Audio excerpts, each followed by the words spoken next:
Hello po, magluto po ako ng tukat baboy para medyo maiba naman ang pwedeng ulamin. Ito pong tubig 1 litro. 1 tablespoon na pamintang buo. 2 tablespoon na asin. 1, 2. 1 medium na onion. Ito po, kulay pula. 1 buong bawang. Ganyan po, hinati ko sa gitna. 3 perasong dahon ng laurel. Nadurog ang laurel ko, napirat. Yan, okay na yan. Haluin para mag-incorporate po ang mga sangkap sa loob ng tubig. Ilagay ko na po ang baboy.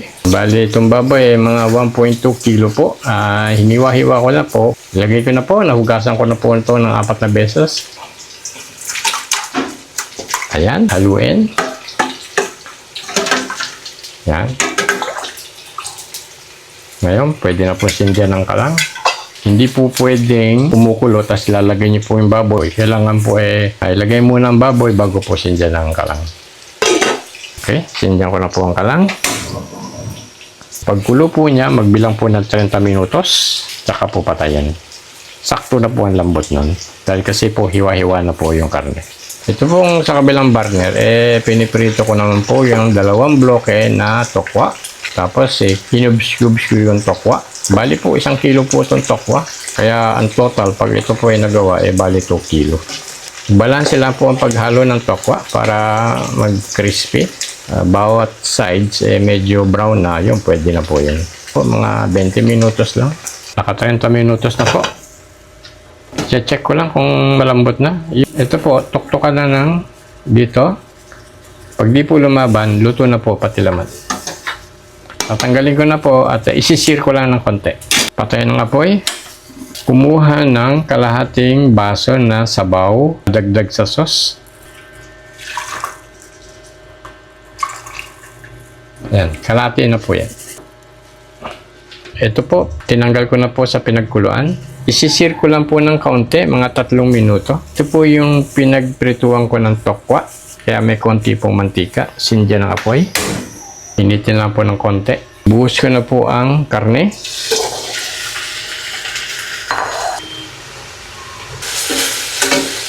Yan, naka 3 minuto na po. Tabi ko muna, gawa na po ako ng sauce.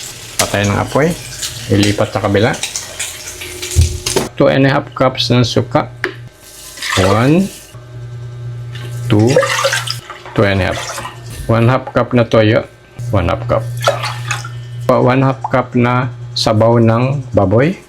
6 tablespoon na sugar. Puti o brown, pwede. 1, 2, 3, 4, 5, 6. 6 na tablespoon na asukal. 1 teaspoon ground pepper. Haluin. Sindihan ng apoy.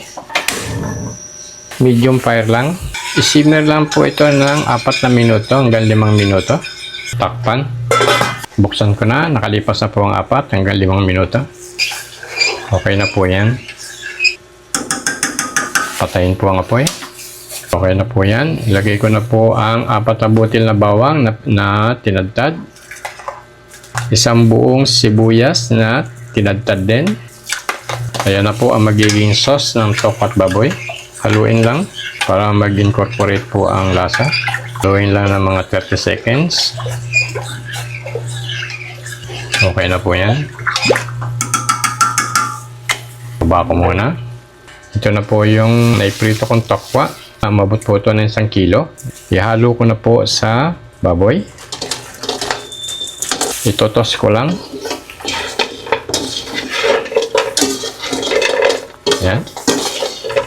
Buhos ko na po ang sauce. Haluin. Hintayin po silang sumipsip sa sauce. Mga 2 minuto lang po. Pwede ko nang garnisan ng sibuyas. Lagyan po ng onion leeks. Ito pong sili, hindi ko po ito ginayat kasi baka meron pong batang kakain. Ang pinakamainam po nito, ilagay na lang po sa gitna. Kung sino po ang may gusto ng sili o kung lahat mahilig sa sili, pwede pong gayatin ito at ihalo po doon sa sauce. Buksan ko na po. Halug-halugin. Yan po sauce na yan, sakto lang po kasi malapad po yung wok. Titikman ko na. Malinis po. Kuha po ako sa gitna para malaman ko. Hindi po ito maasim, hindi po ito maalat, hindi po ito matamis. Sakto lang po ito. Balansyado po lahat ito. Pati po sabaw, pwede pong ilabay ito sa kanin. Tikman ko na po. Oh, masarap. Hindi po kayo magsisisi. Masarap po pati po yung sauce. Sino po ang gustong sumubok, marami pong salamat sa inyo. Subukan niyo po at magugustuhan niyo. Marami pong salamat.